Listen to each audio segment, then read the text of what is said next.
So one of the things I hear people complain about is that you can't create a winning tactic that also dominates possession. It's almost as if people think you have to constantly just attack, and you can't build up slowly in Football Manager 2024. Well, I set out to see if that was true.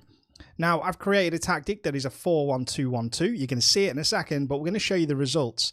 Now, the three results you'll see first are all holidayed. However, there is one that I currently have ongoing in a save, so I'm going to show you what it's like when you actually control every aspect of the tactic. It's difficult to do when you holiday. So we'll start off in Italy. Now, we used it with Lazio.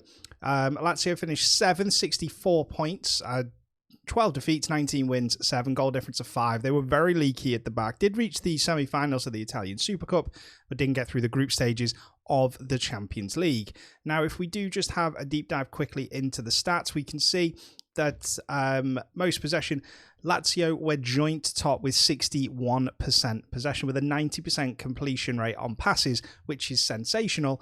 And again, if we go into that data hub here, we can see that the pass completion was really, really good. They did struggle in other areas, but Lazio aren't a top team. So what happened when we gave it to a top team? Let's find out. That's right, we went over to Leipzig in Germany and we finished 3rd, 7 points behind winners Bayern, a point behind Dortmund in 2nd. We got to the round of 16 of the Champions League and finished runners-up in the 2 cup competitions. But again, if we deep dive into the stats and we have a look at the most possession, we were top with 62% possession over the course of the season. And again, we go into that data hub, you can see the passing completion is very, very good. And the other areas, if we just make this a bit bigger, are again much, much better than the rest of how it looked when we had Lazio. So that does show that there is a clear distinction. When you have better players, this tactic will work. It isn't going to be a tactic that to use with the likes of Luton, Sheffield United. Some of the lower league teams will struggle with it, but it is a tactic. If you are playing with a bigger team, you will see some joy. So how did it get on in the Premier League? Well, let's have a look. Now, to test it in the Premier League, I took over Manchester United. Not always predicted to finish the top 4, and they're always going to be there or thereabouts. And we ended up finishing 5th. We were knocked out in the semi-finals of the Champions League by Inter Milan and the 4th round of the FA Cup and the Carabao Cup. But again, if we have a look at the overview of the stats, you can see we had 61% possession over the course of the season, 2nd just behind Manchester City. And again, if we go into that data hub, we make it a little bit bigger for you guys. You can see the pass completion ratio over the season is 89.5%, and our goals per game is higher than the rest of the league. The problem we had is our defense was quite poor. Now, if we do just have a quick look into the Man United squad and we see, we can have a look at where the goals came from. Bruno Fernandes, 26 goals. You will find your attacking midfielder scores a lot of goals in this tactic. Rasmus Højlund got 22, while Marcus Rashford got 14. The bulk of your assists will also come from your attacking midfielder, so you need to have a key player in that role. He got 11 assists, Bruno Fernandes, while Aaron Wan-Bissaka got 10 from right back. It's not a tactic that really thrives on the fullbacks getting forward an awful lot. However, you will see assists from there, especially when you've got 2 strikers playing. That is worth remembering. You've got 2 guys up front. You are going to create chances.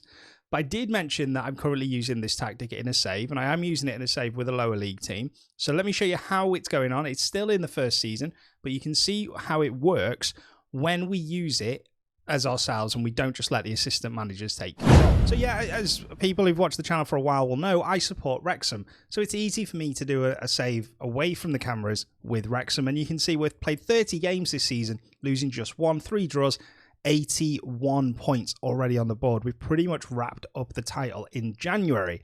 Paul Mullin, you can see down here, has 22 goals. And if we just go into the competition and we look at the stats, if I go into that one there, you can see we're leading on everything as you would expect, but Wrexham 71% possession over the course of the season, which honestly, that is out of this world. Again, we go into that, the data hub, and you can just see how when you use this tactic and you're using it game in, game out as yourself, and you're just tweaking your players and you're managing the in-game situations, you will see results similar to this. And that's the be-all and end-all of it. If we just dive into the squad very quickly, we can see that Mullin has 22 goals. Weaverton, who are signed on free transfer, has 19. And the assists, Elliot Lee, 12 assists, while Paul Mullins also got 9. So there are a lot of assists there for the attacking midfielder yet again.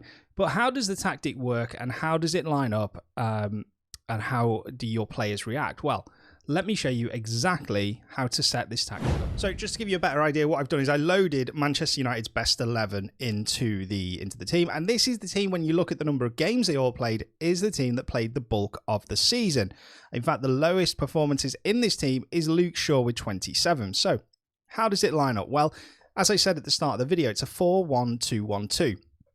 Key thing with this tactic, and you need to make sure you do this or you will not see its full effectiveness, make the pitch narrow. You're not really going to use the flanks, and what you want to do is a lot of the other teams will line up 4-2-3-1, and they'll use their wingers. Some of them will play 5 at the back with wing backs. Some will play 4-3-3. It's very rare you get a team that line up so narrow. So if you make the pitch compressed, what you're doing is playing into your own hands. Now, when you go away from home, that will obviously be different, but winning your home games is key. So make sure that you set your team up to be narrow. Your pitch is set to as narrow as you can possibly make it, and then you will see the joy out of this tactic. So I have it set to positive. Now, if you were doing this with a team that was maybe not as big as a Manchester United or the Lazio, say, for example, we could have put that to balanced. And if I was managing it throughout the season, I probably would have done. The Wrexham one, for example, I know I can get away with playing positive because we have such good attacking players. We also have a very solid midfield three, these three here.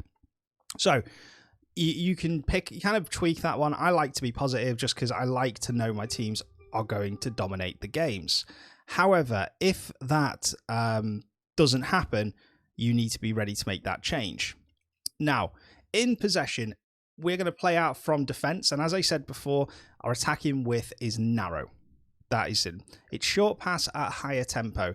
Now, this midfield four, the diamonds you have, are going to be interchanging the ball through phases as the play builds up. We're setting them to dribble less. It's a pass and move style of football. We don't need to be taking 6, 7, 8 touches before we lay the ball off. We're looking for an open man, and you will get them in this tactic because you're going to overload the opposition's central midfield. Working the ball into the box is a personal choice again.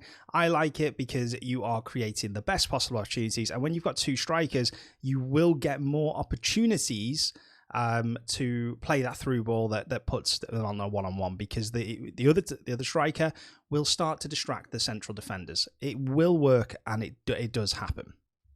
Now, in transition, this is where it's slightly different to other tactics. You'll see a lot of tactics like to counter press. I've changed it for this because this, again, is about keeping your players fit and keeping their stamina levels high throughout the game and the season. So what I have set my team to do is regroup, and then we win the ball, we're going to counter through quick passes.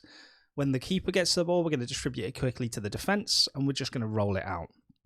On top of having a regroup, I actually have my defensive line set quite deep.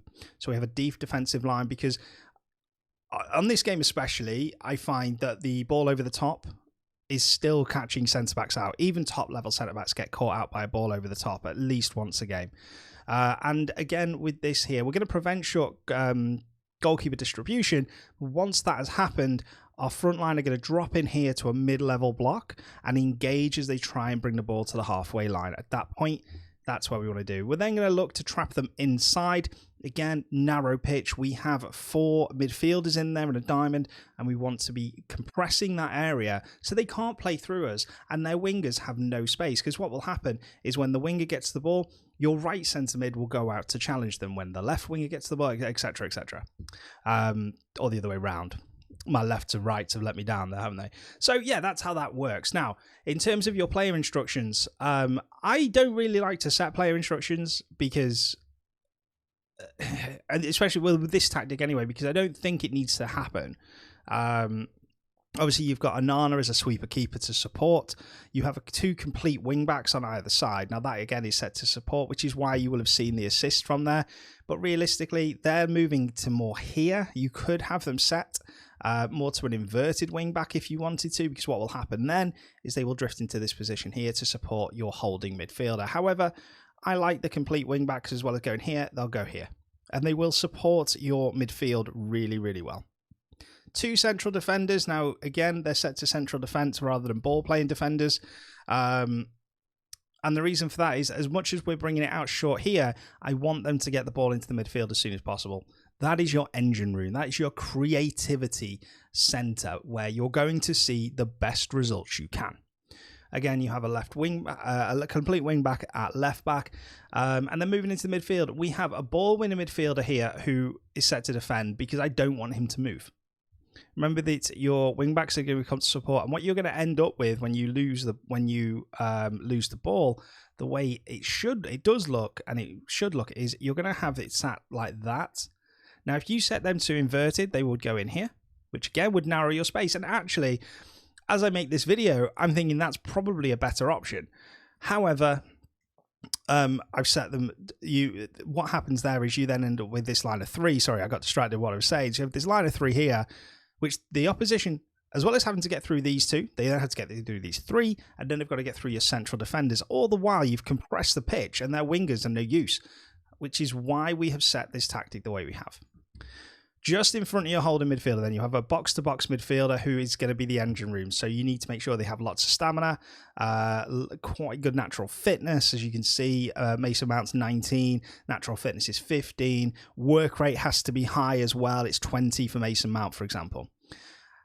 Your centre mid option you can get away with playing a player there who doesn't have great space, great pace. However, they need to have good natural fitness and they need to have good vision, because they are going to be the person responsible for playing it into your attacking midfielder and then possibly looking to get the ball even further forward to your attackers. In front of them, you have an attacking midfielder. As much as it's a 4-1-2-1-2, you could easily call this a narrow 4-3-3 because you have your bank of 4, your bank of 3, and then your bank of 3 again. Your attacking midfielder is going to be responsible for getting into the box and scoring goals. But again, I haven't put any instructions on because I find that if I get further forward, he doesn't drop back then when he needs to and help with the defensive options. We don't want him roaming from position because, again, that means that these players have to think about where he is, and almost you want this to become second nature, that they don't have to look where the pass is. You have a deep line forward played in front of him. The reason for that, again, is that what will happen is he will drop into the hole here, as well as make bursting runs forward. I, again, would maybe look for somebody with a higher work rate than Marcus Rashford, much higher work rate than Marcus Rashford. However, natural fitness, again, really key. And then an advanced forward. Realistically, you could probably swap these 2 round because Rasmus Højlund's work rate is 17, much higher. Marcus Rashford's much less. However, Rasmus Højlund has more determination, so that is where you're going to be looking at that there. Your advanced forward is obviously your goal scorer, that who's responsible for banging in your goals throughout the course of the season. And that's how the tactic works, really. Excuse me, it's all about, like I say, not playing heavy metal football, not just going all guns blazing. It's about managing the game and dominating your possession, because if you dominate possession, if the other team doesn't have the ball, the other team can't score, and that's the way I like to look at it. So the tactic is available to download on Passion for FM right now. If you do enjoy it, please make sure you let me know in the comments and let us know what tactics you'd like to see me give a go. I'm going to start trying to maybe develop tactics that don't get looked at too much, stuff like park the bus, things like that, because I think that'd be quite interesting to try and get one of them to work.